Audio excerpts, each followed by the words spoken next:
Hindi pedagogy की आज की इस क्लास में हम लोग इंपॉर्टेंट क्वेश्चंस को डिस्कस करने वाले हैं जो कि आने वाले सीटेट एग्ज़ाम, केबीएस और जो अदर टेट एग्ज़ाम्स हैं उन सभी के पॉइंट ऑफ व्यू से काफ़ी ज़्यादा इंपॉर्टेंट हैं।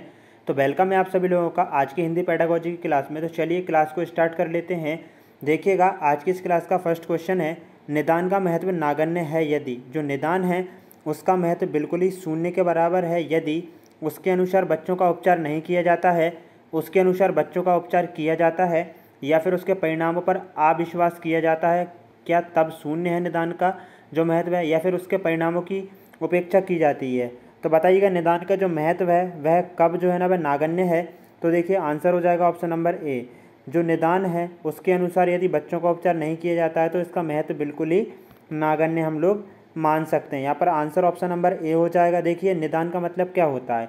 देखिए मान लीजिए कि जो बच्चे हैं उनको कोई समस्या दे दी है और वह उस समस्या को सॉल्व कर रहे हैं। जब वह उस समस्या को सॉल्व करेंगे तो उनमें ना उनको काफ़ी ज़्यादा प्रॉब्लम्स आएंगी, उनके सामने काफ़ी ज़्यादा कठिनाइयाँ आएंगी। तो वह क्या हो जाएंगी, वह उन कठिनाइयों को जो है ना उनका पता लगाना निदानात्मक शिक्षण होता है और तत्पश्चात उन कठिनाइयों को दूर करना क्या कहलाता है, उपचारात्मक शिक्षण कहलाता है। तो इस प्रकार से जब निदान ठीक है ना किया जाता है तो उसका उपचार भी जरूरी होता है। आंसर ऑप्शन नंबर ए हो जाएगा।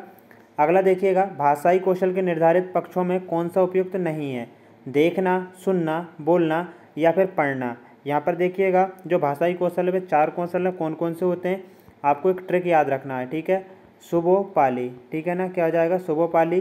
सा से हो जाएगा सुनना, ठीक है। बा से हो जाएगा बोलना हो जाएगा, ठीक है। पा से हो जाएगा पढ़ना और ला से क्या हो जाएगा, ला से हो जाएगा लिखना, ठीक है। तो इनमें से कौन सा उपयुक्त नहीं है, ऑप्शन नंबर ए बिल्कुल उपयुक्त नहीं है क्योंकि ये भाषा का कौशल नहीं है देखना। अगला देखेंगे, खेल विधि को प्रचलित करने का श्रेय किसको जाता है। हम बात करें खेल विधि को प्रचलित करने का श्रेय जो है ना वह हेनरी कोल्डवेल कुक को जाता है। याद रखिएगा ये जो खेल विधि है इसको प्रचलित करने का श्रेय हेनरी कोल्डवेल कुक को जाता है। मैं कलम से किताब लिखता हूँ, मैं कारक भेद है, ठीक है ना। तो मैं कलम से किताब लिखता हूँ, इसमें कौन सा कारक है, कर्म कारक, संबंध कारक, करण कारक या फिर अपदान कारक। आंसर हो जाएगा ऑप्शन नंबर सी। इसमें क्या है, करण कारक है क्योंकि देखिएगा इसमें जो है ना कार्य किसी करण, ठीक है ना, कारण की वजह से हो रहा है। मैं कलम से किताब लिखता हूँ, किससे लिखते हैं, कलम से, ठीक है ना, किताब लिखता हूँ। यहाँ पर लिखना प्रक्रिया हो रही है, ठीक है ना, कलम से यहाँ पर किताब में लिखा जा रहा है। इस प्रकार से इसका करण कारक हो जाएगा। उस प्रकार से देखिए जो कारक हैं यहाँ से भी क्वेश्चन पूछे जाते हैं और जो हिंदी ग्रामर है तो इनकी क्लासेस भी आपको जल्द ही जो है ना मिलने लगेंगी। बट आपको करना क्या है कि चैनल को सब्सक्राइब कर लेना है ताकि जब हम लोग उन क्लासेस को अपलोड करें तो उनका नोटिफिकेशन आपको मिल सके। आगे देखेंगे, व्याकरण शिक्षण की किस प्रणाली को विकृत रूप में शुग्गा प्रणाली भी कहते हैं। तो बताइएगा व्याकरण शिक्षण की वह कौन सी प्रणाली है जिसको विकृत रूप में शुग्गा प्रणाली भी कहा जाता है। अव्याकृति प्रणाली, सहयोग प्रणाली, पाठ्यपुस्तक प्रणाली या फिर निगमन प्रणाली। आंसर हो जाएगा ऑप्शन नंबर डी। जो निगमन प्रणाली है इसको विकृत रूप में शुग्गा प्रणाली भी कहा जाता है। हस्तलिखित शब्द में कौन सा समास है, बताइएगा हस्तलिखित जो शब्द है इसमें कौन सा समास है, तत्पुरुष समास, बहुप्रिय समास, अवयवी भाव समास या फिर द्विगु समास। आंसर हो जाएगा यहाँ पर देखिए सिंपल सा आंसर है ऑप्शन नंबर ए, क्योंकि देखिए द्विगु हो नहीं सकता है क्योंकि इसमें संख्यात्मक जो है ना वह पहला पद संख्यात्मक नहीं है, ना ही हम यहाँ पर कहेंगे बहुप्रिय समास है, ठीक है। इसमें जो है ना वह तत्पुरुष समास हो जाएगा हस्तलिखित में, ना ही अव्ययीभाव समास होगा, तत्पुरुष हो जाएगा। किंडरगार्टन शिक्षण पद्धति में प्रयुक्त, किंडरगार्टन शब्द का क्या अर्थ होता है, इसका अर्थ होता है बच्चों का उद्यान, ठीक है। और ये फ्रोबल के द्वारा प्रतिपादित की गई है।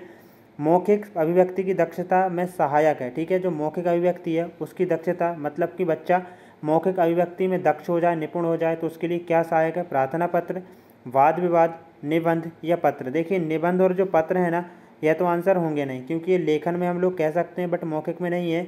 यहाँ पर आंसर हो जाएगा ऑप्शन नंबर बी, वाद विवाद। जब वाद विवाद करेंगे बच्चे एक दूसरे के विचारों का आदान प्रदान करेंगे, संप्रेषण करेंगे जिससे कि उनकी मौखिक अभिव्यक्ति जो है ना उसमें दक्षता आएगी। अगला क्वेश्चन है, जीवन के आरंभिक दौर में मातृभाषा सीखने का सबसे प्रमुख स्रोत क्या होता है। तो देखिए जीवन के आरंभिक दौर की बात करें तो मातृभाषा सीखने का सबसे अच्छा स्रोत होता है परिवार, ठीक है। एक बच्चा अपने परिवार में रहकर ही जो है ना वह मातृभाषा सीखता है अपने पास पड़ोस परिवार से। अगला क्वेश्चन देखिएगा, निम्नलिखित में से वाचन शिक्षण का क्या उद्देश्य है। बात कर रहे हैं हम लोग वाचन शिक्षण की, इसका क्या उद्देश्य है, विद्यार्थियों की कल्पना शक्ति का विकास करना, विद्यार्थियों को लेखन शक्ति का विकास करना, प्रत्येक शब्द पर उचित बल देकर पठन शक्ति का विकास करना या फिर विभिन्न संदर्भों में द्रुत लेखन का विकास करना। देखिए बात हो रही है वाचन शिक्षण की, ठीक है ना। तो यहाँ पर किसकी हो रही है, लेखन की, तो ये तो होंगे ही नहीं, ठीक है ना। आंसर विद्यार्थियों की कल्पना शक्ति का क्या विकास करना भी नहीं है।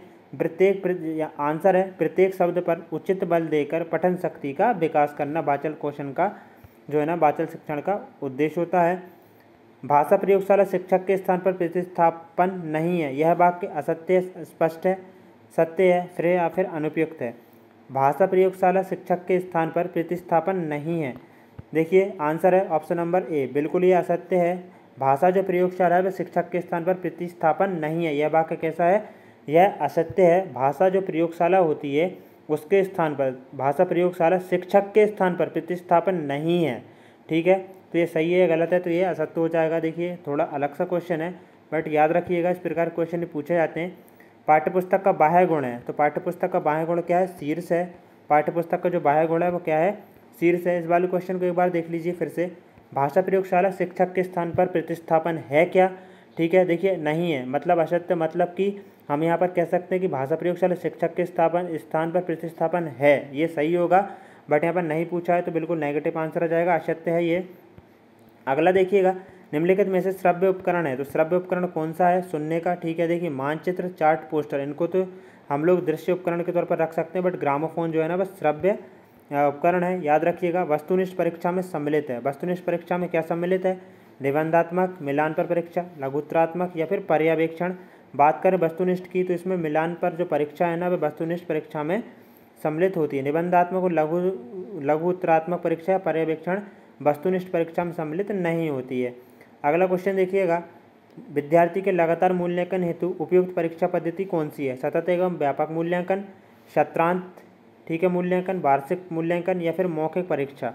आंसर है ऑप्शन नंबर ए, जो विद्यार्थियों के लगातार यदि मूल्यांकन करना है और उपयुक्त परीक्षा पद्धति है तो वह कौन सी है, सतत एवं व्यापक मूल्यांकन। सतत मतलब लगातार, व्यापक मतलब उसके सभी क्षेत्रों का मूल्यांकन करना। फ्रेंड्स आज की इस क्लास में हम लोगों ने जो हिंदी पेडागोजी है उसके 15 क्वेश्चंस को डिस्कस किया है।